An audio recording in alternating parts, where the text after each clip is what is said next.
This episode of Stuck in Vermont is made possible by Hotel Vermont and Vermont Tourism. Can you smell them?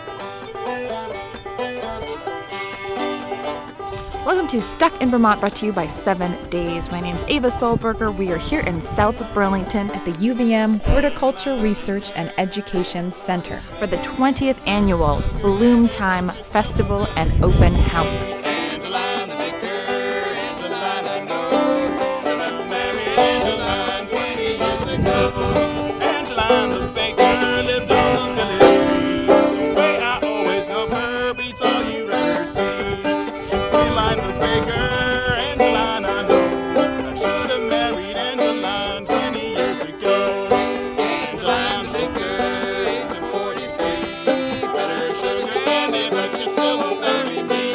All over Burlington, trees are bursting with blooms and blossoms.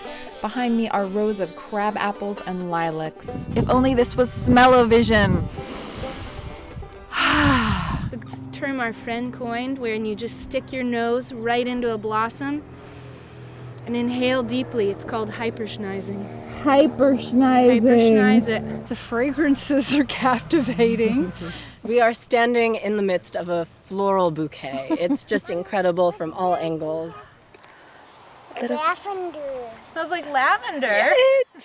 Everything is... Pocahontas is that second one that's very dark, very popular. A lot of the fragrance is coming from that plant. It's the smell that brings people. You see them putting their face in it. It's not like this. I go, look, you can see this woman that's standing over there now. She's got her face right in the plant. I've been hyperschneizing since I got here. Yeah, I know. And then you feel like a happier person. The Hort Farm is a treasure, and of course it's called the Secret Garden. No better place than to be here today.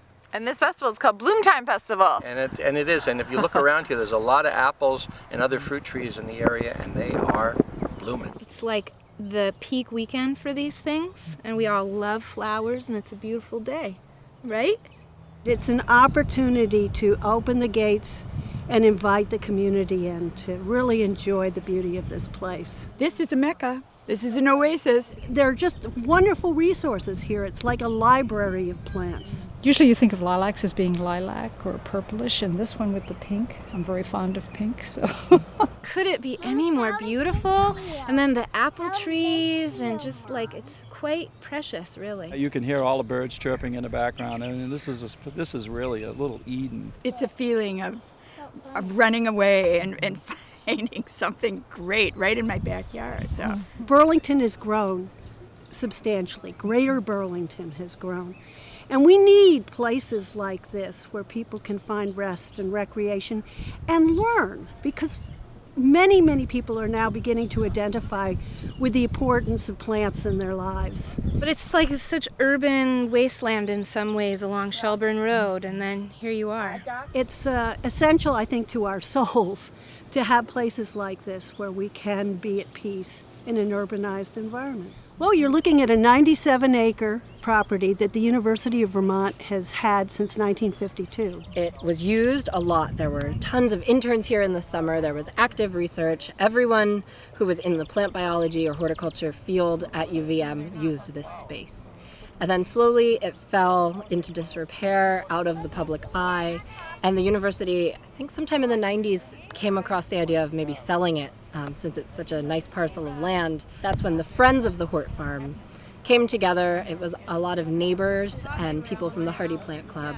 Now the Hort Farm is used for the farmer training program and lots of active research in apples and grapes and other climate change related things. And so now the Friends act more as a public outreach group, and we do events. The UVM Hort Farm is an amazing resource for our area. Among other things, it's one of the best places in the world to buy apples in the fall. It's a green space that's unlike other green spaces because there's lots of plants here that grow nowhere else. And one of the most important things, at least according to me, is that it's the home of the Branch Out Burlington Tree Nursery. And so every early May, they put baby trees up on the hill, and then all during the year, they plant them all over Burlington. And I think that's just one of the best things in the whole wide world. Some of our collections include crab apples. We have a huge rhododendron collection. We have an ornamental conifer collection. I really like this collection because of all the texture. We have different ponds that provide different ecological looks into things. This is a sandy patch. We call it the sand dune. It just has to do with the geology of the area from when it was the Champlain Sea. That is a black pussy willow. I'm actually not sure who or what it is. We've had quite a few people back here today. Everyone has admired it, and no one can ID it. And a woodland walk with some great trillium in bloom right now. There's huge grape arbors. People from, vineyards throughout the state coming here to learn about growing the grapes and making wine. I'm the accidental gardener. Yeah, that's it. We have about 125 different kinds of lilacs in here. There's none that are native to North America. This was established by Mr. Blasberg, who was a professor of horticulture here at the university in the early 50s. The one on the very end that's just starting to leaf out is from the mountains of Afghanistan. We have the Koreans, the Maoris, the Chinese lilacs. The rule is the darker, the more likely they are to be fragrant. So this is Pocahontas, created in the western part of Canada, in the Manitoba. Well, I grew up with plants. My grandmother was a plants person who was very enthusiastic and taught me early on about not only individual plants, but the ecology. I've had that lifelong interest. I've had that nurturing in plant culture, and now I want to share it with others. Horticulture is just the most fascinating thing in the world. Every corner you turn is a new understanding. In terms of consuming them, it means immunity and good health and quality of life. And in terms of living with them, they are a constantly nourishing and feeding element in my life. I'm like an old Celt. They're almost sacred. So I live in the Old North End, but we have raised bed gardens where we grow kale and herbs, and that's become an essential part of life. And this it brings happiness and moments of reflection and realization of things that are renewed but also ephemeral. Plants are so much of the biomass on our planet. They foster our animals, they serve as a habitat, as a food source for other animals and for us.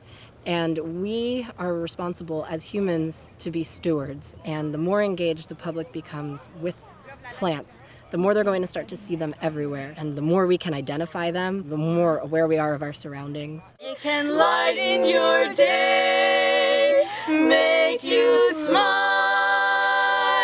come what may. It's a pleasure to see. Smells like spring. We'll get stuck in Vermont with you again real soon. Why is he affectful? Because she's filming. And she's listening to people. Nice sailboats on your skirt there. Thank you. I mean, I think that's what they are. They are. There's a cloud. Gay sharks. Yeah, they could be gay sharks. They could very well be. It's either or. Uh-oh, here comes the wind. Ah!